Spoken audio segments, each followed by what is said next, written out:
திருமலையில் நடக்கிற சுப்ரபாத தோமால சேவைக்கெல்லாம் பார்த்தீங்கன்னா நீங்கள் கலந்துக்கிற ஒரு ஈஸியான வாய்ப்பு இருக்குது. திருமலைக்கு நீங்கள் வந்தீங்கன்னா அங்கே அர்ஜித கவுண்டர் இருக்குது. டெய்லி பார்த்தீங்கன்னா 11 மணிலேருந்து 5 மணி வரைக்கும் இங்கே ரிஜிஸ்ட்ரேஷன் நடக்கும்.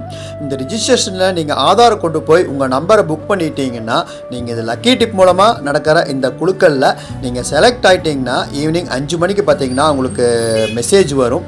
அதுவும் போக அங்கே இருக்கிற டிஸ்பிளே போர்டில் குழுக்கள் நேரடியாக நீங்கள் பார்க்கலாம். இதில் செலக்ட் ஆனீங்கன்னா உங்கள் ஃபோனுக்கு ஒரு மெசேஜ் வரும். அந்த மெசேஜில் இருக்கிற லிங்க்கை நீங்கள் கிளிக் பண்ணி டிக்கெட் டவுன்லோட் பண்ணிக்கலாம். பே பண்ணிவிட்டு டிக்கெட் டவுன்லோட் பண்ணிக்கலாம். இல்லைன்னா இந்த ஆர்ஜித கவுண்டருக்கு வந்துட்டு உங்கள் நம்பர் சொல்லிவிட்டு இங்கேருந்து பணம் கட்டி நீங்கள் டிக்கெட்டை வாங்கிக்கலாம். அடுத்த நாள் காலையில் நடைபெற இந்த சேவைக்கு நீங்கள் நேரடியாக போய் கலந்துக்க முடியும். இது சிஆர்ஓ ஆஃபீஸ்க்கு நீங்கள் ஏற்ற மாதிரி தான் இந்த ஆர்ஜித கவுண்டர் இருக்குது. திருமலைக்கு வரும்போது மறக்காமல் நீங்கள் இந்த ஆர்ஜித கவுண்டரில் வந்து புக் பண்ணிவிட்டு உங்களுக்கு லக் இருந்தால் இந்த சேவையில் கலந்துக்கிறதுக்கு ஒரு அரிய வாய்ப்பு இருக்குது. மிஸ் பண்ணிடாதீங்க.